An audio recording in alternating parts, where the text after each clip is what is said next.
दोस्तों, आज की कहानी है भोला का भूत। गर्मियों के दिन थे। भोला के खेत में इस बार तरबूज, खरबूजे और ककड़ियों की धूम थी।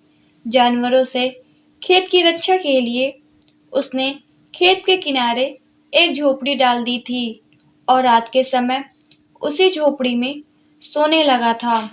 एक रात पड़ोस के गांव में कठपुतलियों का नाच हो रहा था।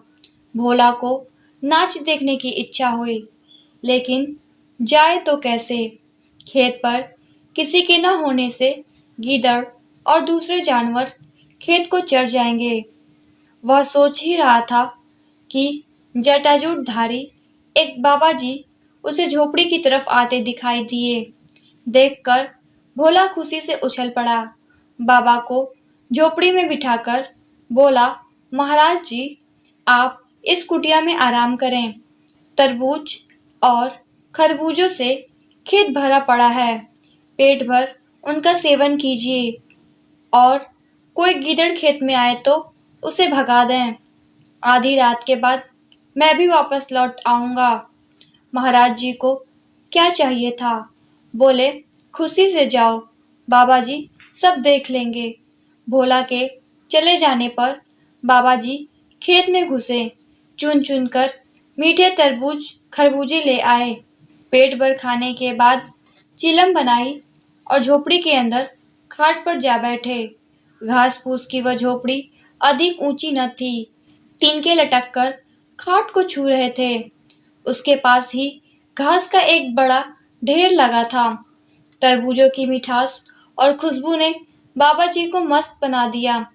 मस्ती में आकर चिलम के ऊपर आग रखी और जोर से दम लगाया कि हाथ भर लंबी जोत ऊपर लपक उठी। तिनकों ने तुरंत आग पकड़ ली और देखते देखते धू धू कर झोपड़ी जल उठी। बाबा जी कूदकर बाहर आना चाहते थे कि अपनी ही धोती से उलझकर गिर पड़े और आग की लपटों में जलकर भस्म हो गए। गांव वालों ने जब घास के ढेर से निकलती हुई लपटों को देखा तो खेत की तरफ दौड़े आए। भोला को आवाज लगाई, उसका कहीं पता न था। सबके होश उड़ गए। शायद वह भी झोपड़ी के साथ जल गया है। उसके बड़े भाई ने बांस का एक डंडा उठाकर जलती आग को बुरेदा तो उसमें से लाश निकल आई। देखकर घर वालों में रोआ पीटी मच गई। भोला को जला हुआ पाकर गांव के लोग दुखी हुए। उसके माता पिता, भाई बहन छाती पीट पीट कर रोने लगे। फिर तो भोला का अंतिम संस्कार करने के बाद ही वे घर लौटे। रात के तीसरे पर भोला जब खेत पर आया तो देखा झोपड़ी राख बनी है। घास का ढेर भी फूक चुका है। उसे बाबा जी पर बड़ा क्रोध आया। कमबख्त खरबूजे भी खा गया और जाते जाते झोपड़ी में आग भी लगा दी।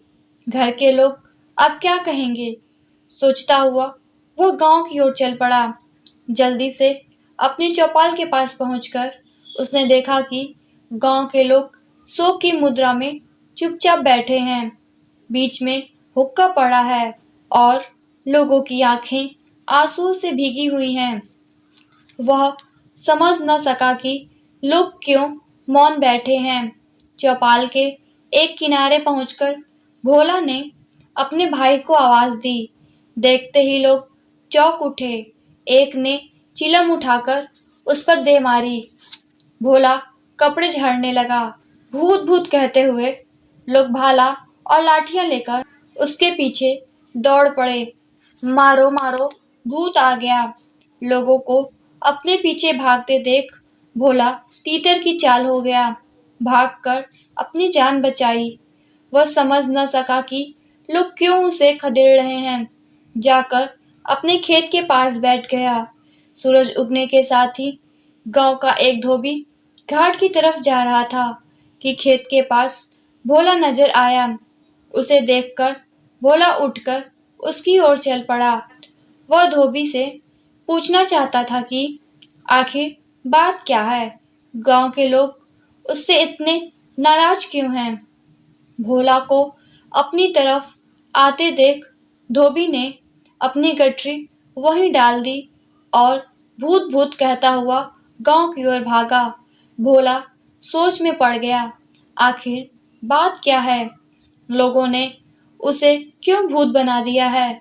तभी उसने देखा कि गांव के लोग भाला, लाठियां और जलती हुई लकड़ियां लेकर धोबी के साथ उस ओर बढ़े आ रहे हैं। देखकर वह अरहर के खेत में घुस गया। कहीं किसी ने भाला फेंक मारा तो मुफ्त में जान गंवानी पड़ेगी। मूर्खों ने जिंदा आदमी को भूत बना दिया है। सोचने लगा, रात को ही यहाँ से निकलूंगा और जब भाया चौपाल में अकेले होंगे तभी उन्हें बताऊंगा कि मैं भूत नहीं हूँ।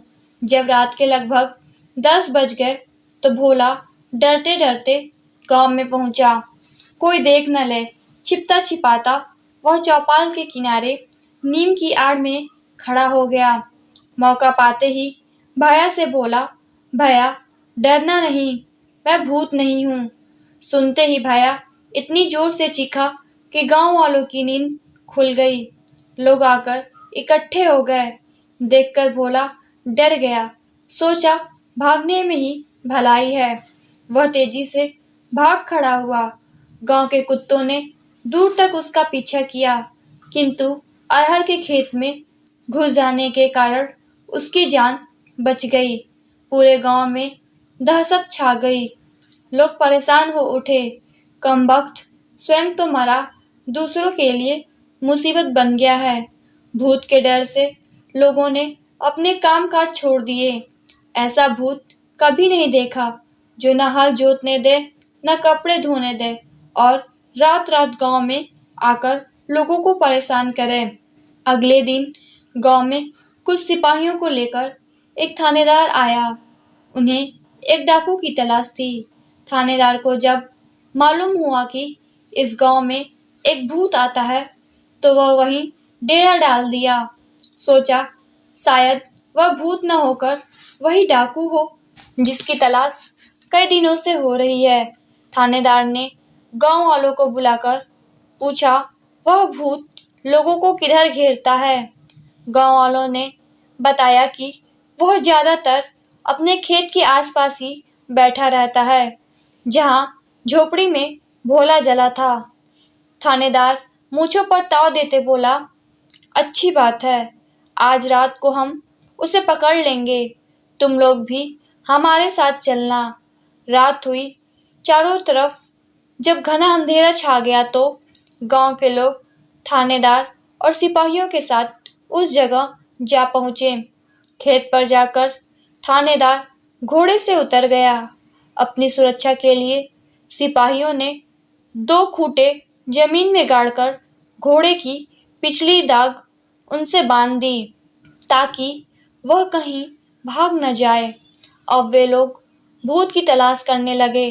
भोला अपने खेत के किनारे लेटा हुआ था। लोगों को अपनी ओर आते देख वह उठ बैठा। सोचा पता नहीं अब कौन सी आफत आएगी। जी में आया अरहर के खेत में जा छिपे, लेकिन उसने ऐसा नहीं किया। कब तक लोगों से छिप छिप कर अपनी जान को जोखिम में डालकर रखना है? इससे अच्छा कि खुलकर सामने जाया जाए। वह उठ खड़ा हुआ और जोर जोर से चिल्लाता हुआ उनकी ओर दौड़ा, लो मुझे मार डालो, मैं भूत हूँ, जिंदा भूत, आओ मुझे पकड़ लो, पकड़ो पकड़ो। अंधेरी रात में भोला की आवाज दूर दूर तक गूंज उठी। सुना तो गांव वालों की हिम्मत टूट गई। वे भाला, लाठियां और मसाल वहीं छोड़कर भाग खड़े हुए। सिपाहियों में भगदड़ मच गई। थानेदार कूदकर घोड़े पर जा सवार हुआ। घोड़े को एड़ लगाई, किंतु घोड़ा उछल उछल कर वहीं रह जाता।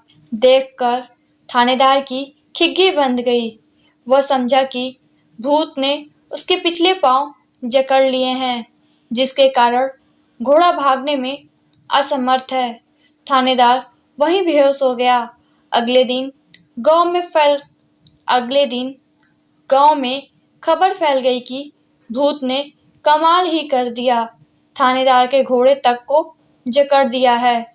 अब उससे छुटकारा पाने का एक ही उपाय है कि उसकी मनौती की जाए। 13वीं करने के बाद प्रेत आत्माएं शांत हो जाती हैं। शाम को सारे गांव वालों ने मनौती की। टोकरी भर मिठाइयाँ खेत में रख आए। भोला उस समय अरहर के खेत में छिपा सुन रहा था। उसका भाई हाथ जोड़कर जोर शोर से कह रहा था, भैया तू चला गया, लेकिन इस गांव के लोगों को माफ कर दे। इन लोगों ने तेरा क्या बिगाड़ा है कि तू इन्हें दुख दे रहा है। 13वीं के दिन हम लोग मिलकर तेरी पूजा करेंगे। तुझे जो चाहिए वह बता दे, लेकिन हमारा पीछा छोड़ दे।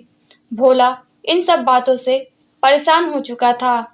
उसने सोचा, क्यों ना 13वीं के दिन मैं भी वहां पहुंच जाऊं। जाकर देखूंगा कि कौन कौन 13वीं में आया है। जो मेहमान उस दिन नहीं आएगा, उसी के घर जाकर अपनी विपदा सुनाऊंगा।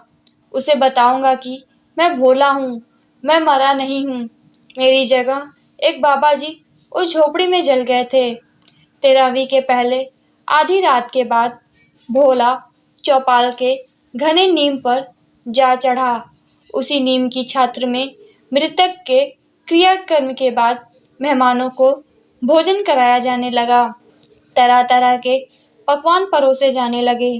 देखकर भोला के मुंह में पानी भर आया, लेकिन वह पेट पकड़कर चुपचाप बैठा रहा। उसने देखा सभी लोग दावत उड़ाने आए हैं, केवल उसकी छोटी लड़की के ससुर नहीं हैं। रात को जब सभी सो गए तो वह भी नीम से उतर आया और अपने समधी के गांव की ओर चल पड़ा। सवेरा होने तक वह समधी के पास पहुंच गया और अपनी कहानी उसे सुना दी। सुनकर समधी ने भोला की आवभगत की। खाना खिला पिलाकर अपना तांगा तैयार करवाया और भोला को लेकर उसके गांव पहुंचा। उसके माता पिता और गांव वालों ने समधी के साथ जब भोला को देखा तो चकित रह गए। समधी ने सारी कहानी सुना दी। गांव के लोगों ने भोला को गले लगा लिया और अपनी मूर्खता और जल्दबाजी पर बहुत लज्जित हुए। दोस्तों, आपको ये कहानी कैसी लगी? नीचे कमेंट करके हमें ज़रूर बताइएगा। अगर आपको ये कहानी पसंद आई हो तो अपने दोस्तों के साथ ज़रूर शेयर करें और ऐसी ही प्यारी कहानियाँ सुनने के लिए हमारे YouTube चैनल को सब्सक्राइब करें। धन्यवाद।